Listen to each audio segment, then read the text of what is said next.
এবার বিধানসভা ভোটের আগে এবার বড় সিদ্ধান্ত কেন্দ্রের এবং জাতিভিত্তিক জনগণনায় সায় কেন্দ্রীয় মন্ত্রিসভার। মূল জনগণনার সঙ্গে হবে জাতি গণনা, জানালেন রেলমন্ত্রী অশ্বিনী বৈষ্ণব। দীর্ঘদিন ধরে জাতি গণনার দাবি জানিয়ে আসছেন রাহুল এবং 2011 সালের পর 2026 সালে হবে জনগণনা। অন্যদিকে কোভিড পরিস্থিতির জন্য 2021-এ জনগণনা হয়নি। আজকে কি ঘোষণা করেছেন কেন্দ্রীয় মন্ত্রী অশ্বিনী বৈষ্ণব, শোনাবো।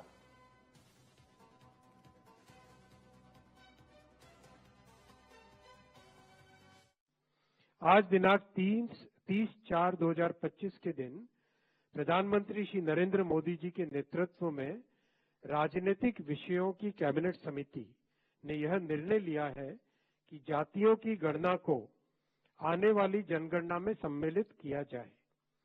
यह इस बात को दर्शाता है कि वर्तमान सरकार देश और समाज के सर्वांगीण हितों और मूल्यों के लिए प्रतिबद्ध है।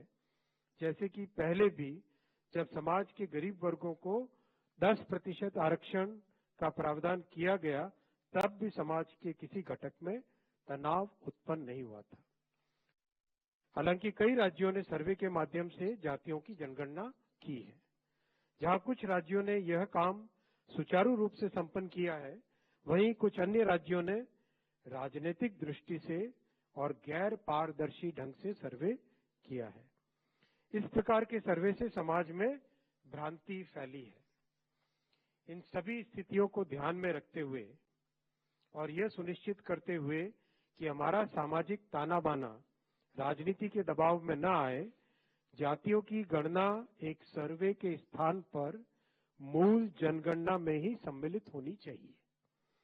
इससे यह सुनिश्चित होगा कि समाज आर्थिक और सामाजिक दृष्टि से मजबूत होगा और देश की प्रगति भी निर्बाध चलती रहेगी।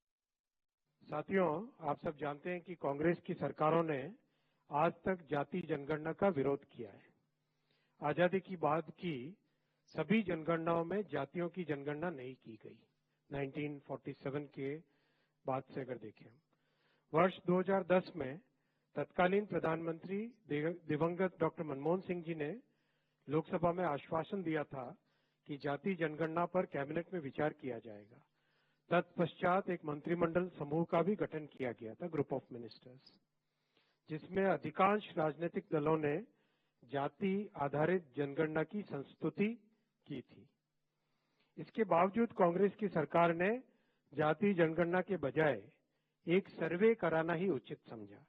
उस सर्वे को सभी SECC के नाम से जानते हैं। इस सब के बावजूद कांग्रेस और इंडी गठबंधन के दलों ने जाति जनगणना के विषय को केवल अपने राजनीतिक लाभ के लिए उपयोग किया। पार्लियामेंट में हमने कहा था कि कास्ट सेंसस को हम करवा के छोड़ेंगे। नरेंद्र मोदी जी कहते थे कि सिर्फ 4 जाते हैं। सडनली कास्ट सेंसस का अनाउंसमेंट किया। हम इसको सपोर्ट करते हैं, पूरी तरह सपोर्ट करते हैं, मगर हम टाइमलाइन चाहते हैं। हम जानना चाहते हैं ये कब तक होगा, और ये एक पहला कदम है। तेलंगाना एक मॉडल बना है कास्ट सेंसस के लिए, और वो ब्लूप्रिंट बन सकती है। हमारा जो विजन है, एक बिल्कुल नया डेवलपमेंट का, विकास का पैराडाइम हम कास्ट सेंसस के माध्यम से लाना चाहते हैं।